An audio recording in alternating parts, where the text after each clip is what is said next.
भाई पहले दिन इस्लाम भारत में आया तब से आज तक इस्लाम यहाँ है और रहेगा। ये मैंने पिछले बार भी कहा था, इस्लाम नहीं रहेगा ऐसे सोचने वाला हिंदू सोचता नहीं। हिंदू सोच ऐसी है नहीं। पहले ये मानना होगा कि हम सब लोग एक हैं। मैं नरेंद्र दामोदर दास मोदी देश की संपत्ति पर पहला अधिकार मुसलमानों का। ये संपत्ति इकट्ठी करके किसको बांटेंगे? घुसपैठियों को बांटेंगे। मैं आदित्यनाथ योगी देश के वैज्ञानिकों का अभिनंदन करता हूँ। क्या करते हो चूतिया करने का। অন্ধভক্ত সময় থাকতে ভিডিওটা ছেড়ে চলে যান, কারণ এই কথাগুলো শুনতে পারবেন না। বাকিদের কাছে অনুরোধ, আপনাদের নিজেদের সিট বেল্ট বেঁধে নিন। বিজেপির জন্য বলার মতন এবং সেগুলো তুলে ধরার মতন আমার কাছে শত শত জিনিস আছে।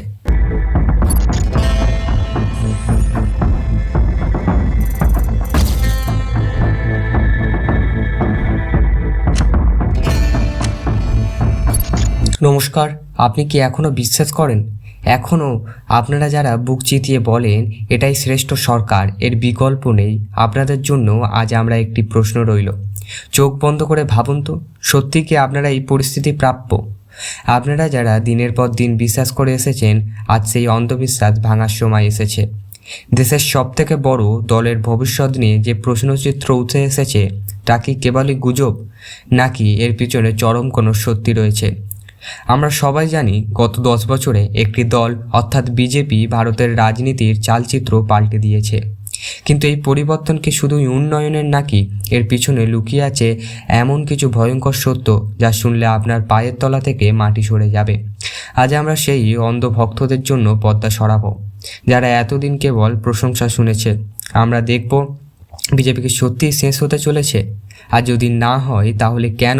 এই প্রশ্নের উত্তর জানতে হলে আপনাকে আমাদের সাথে থাকতে হবে একদম শেষ পর্যন্ত, কারণ শেষের দিকে আমি এমন কিছু গোপন চুক্তিপত্রের কথা বলবো যা ফাঁস হলে গোটা দেশের ঘুম উড়ে যাবে। দেখুন, সরকার বদলের সবথেকে বড় কারণ হলো অর্থনীতি। আজ বিজেপি বারবার এই জায়গাটাতেই নিজেদের শ্রেষ্ঠ প্রমাণ করার চেষ্টা করেছে, কিন্তু পরিসংখ্যান কী বলছে? জিডিপি এবং কর্মসংস্থান বলা হয়েছিল আজকে দিন আসবে, বছরে 2 কোটি চাকরি হবে, কিন্তু সরকারি রিপোর্ট কি বলছে?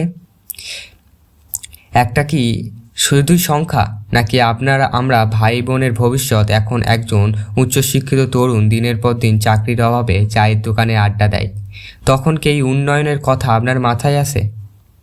আপনার রান্নাঘরের হিসেবটা দেখুন, গ্যাসের দাম, তেলের দাম গত 5 বছরে তা কতটা বেড়েছে। সরকার বলছে আন্তর্জাতিক বাজারের কারণ, কিন্তু মজা করে একটা কথা বলি, সচিন তেন্ডুলকার 100 রান করে আর পেট্রোলের দাম কমা, দুটোই এক ইতিহাস। আসলে এই সরল সত্যটা বিজেপি কেন লুকিয়ে যাচ্ছে? কারণ তারা জানে পেটের টান সবথেকে বড় টান। কিন্তু অর্থনীতির সবথেকে বড় একটা ধাক্কা আসছে, যা দেশের আইন শৃঙ্খলা এবং বিচার ব্যবস্থার মূল কাঠামোকেই নাড়িয়ে দিচ্ছে। আপনারা কি জানেন, সাম্প্রতিক সুপ্রিম কোর্টের একজন অবসরপ্রাপ্ত বিচারক অত্যন্ত গুরুত্বপূর্ণ একটি বিষয়ে সরকারকে ক্লিন চিট দেওয়ার পরেও কেন জনমানুষের একটু বিতর্ক সৃষ্টি হয়েছে? এই বিতর্কের কেন্দ্রবিন্দুতে রয়েছে একটি অজানা ট্রাস্ট, যার আর্থিক উৎস খুঁজতে হলে আপনার মাথা ঘুরে যাবে। একটা গণতন্ত্রের আসল শক্তি তার প্রতিষ্ঠানগুলি, নির্বাচন কমিশনার, বিচার বিভাগ, সিবিআই, এরাই সরকারকে নিয়ন্ত্রণ করে। কিন্তু গত কয়েক বছর এই সংস্থাগুলি নিরপেক্ষতা নিয়ে বড়সড় প্রশ্ন উঠেছে। সাম্প্রতিক নির্বাচন বন্ড নিয়ে যে সত্য সামনে এসেছে তা কি কোনো ছোটোখাটো ঘটনা? এই বন্ডগুলি আসলে কিভাবে বিরোধী দলগুলিকে দুর্বল করে একটি দলকে একভাবেই শক্তিশালী করতে সাহায্য করছে? এটা কি লেভেল প্লেয়ারিং ফিল্ড এর নামে ধরনের রাজনৈতিক জুয়া নয়? আজকের দিনে মিডিয়াকে চতুর্থ স্তম্ভ বলা হয়, কিন্তু বেশিরভাগ মূলধারার সংবাদ চ্যানেল কি আজ সরকারের পাবলিক রিলেশন এজেন্সির পরিণত হয়নি? যখনই কোনো বড় কেলেঙ্কারি সামনে আসে তখন কি সেই খবরগুলি চতুরতার সাথে আড়াল করে দেওয়া হয় না? এটাই কি আমাদের জানার অধিকার খর্ব করা নয়? কিন্তু এর চেয়েও উদ্বেগ বিষয় হলো এই গোটা ব্যবস্থার পিছনে এমন একজন ব্যাকরুম প্লেয়ার আছে যিনি প্রকাশ্যে আসে না, কিন্তু প্রতিটি বড় সিদ্ধান্ত তার ইঙ্গিতে নেওয়া হয়।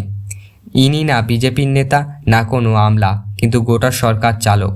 এই ব্যক্তি আসল পরিচয়, তার ক্ষমতার কত দূর বিস্তৃত তা জানলে আপনি হয়তো বুঝতে পারবেন কেন অনেক সময় মনে হয় সরকার কেবলই একটি মুখোশ। আর শেষে আসি সেই প্রশ্ন যা আপনাদের হৃদয়ের সবথেকে কাছের, আপনার আবেগের জায়গা, সেই সরকার কি সত্যি সবটা বিকাশে বিশ্বাসী, নাকি তাদের মূল অস্ত্র হলো দেশের মানুষকে ধর্মের ভিত্তিতে ভাগ করা? যখন প্রতিনিয়ত একটি নির্দিষ্ট সম্প্রদায়ের ওপর বিদ্বেষমূলক বার্তা ছড়ানো হয়, তখন কি আপনার মনে হয় না যে দেশের আসল সমস্যা দরিদ্র, শিক্ষা, স্বাস্থ্য তা থেকে মনোযোগ সরিয়ে দেওয়া হচ্ছে? বাঙালির পরিচয়, আপনারা পশ্চিমবঙ্গের মানুষ। বিজেপি আপনাদের সংস্কৃতির ওপর, আপনাদের ভাষার ওপর, আপনাদের ন্যাচারাল বাংলা স্পিচের ওপর কতটা জোর দিতে পেরেছে, নাকি তারা সর্বদাই হিন্দুস্তান, হিন্দি এই এজেন্ডা চাপিয়ে দিতে চেয়েছে? এই প্রশ্নটি কিন্তু আপনাদের নিজের করতে হবে। বন্ধুগণ, আমি জানি এই কথাগুলো শুনতে আপনাদের কষ্ট হচ্ছে, কারণ আপনারা এই দলটিকে ভালোবেসে চেয়ে দিয়েছিলেন। কিন্তু অন্ধভক্ত আর সচেতন নাগরিকের মধ্যে একটা সূক্ষ্ম রেখা থাকে। যখন কোনো দল কেবল আমরা বামন ওরা খেলা খেলে, তখন কি দেশের ভবিষ্যৎ সুরক্ষিত থাকে? সচিন তেন্ডুলকর যখন ব্যাট করতেন, তখন তিনি কেবলই নিজের জন্য খেলতেন না, খেলতেন দেশের জন্য। আজকের রাজনীতি কি সেই দেশের প্রতি ভালোবাসা দেখাতে যাচ্ছে? সুতরাং বিজেপি কি শেষ? এর উত্তর হলো হয়তো এখনই নয়, কিন্তু যদি এই নীতিগুলি চলতে থাকে তাহলে শেষ হওয়ার কেবল সময়ের অপেক্ষা।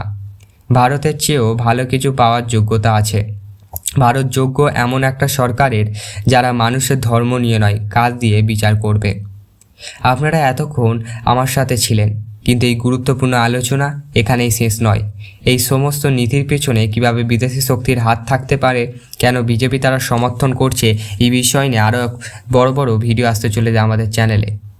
আশা করব এই ভিডিওগুলি খুব ভালো লাগবে। আমাদের এই ভিডিওটি আপনাদের কেমন লেগেছে প্লিজ জানাবেন। ভালো লাগলে লাইক, কমেন্ট, শেয়ার করবেন। আর যদি কোনো কিছু ভুল বলে থাকে অবশ্যই কমেন্টে জানাবেন, কারণ মানুষ মাত্রই ভুল হয়ে থাকে। আর আপনাদের কোন পার্সোনালি জিনিস বাদ দিয়েছে অবশ্যই জানাবেন।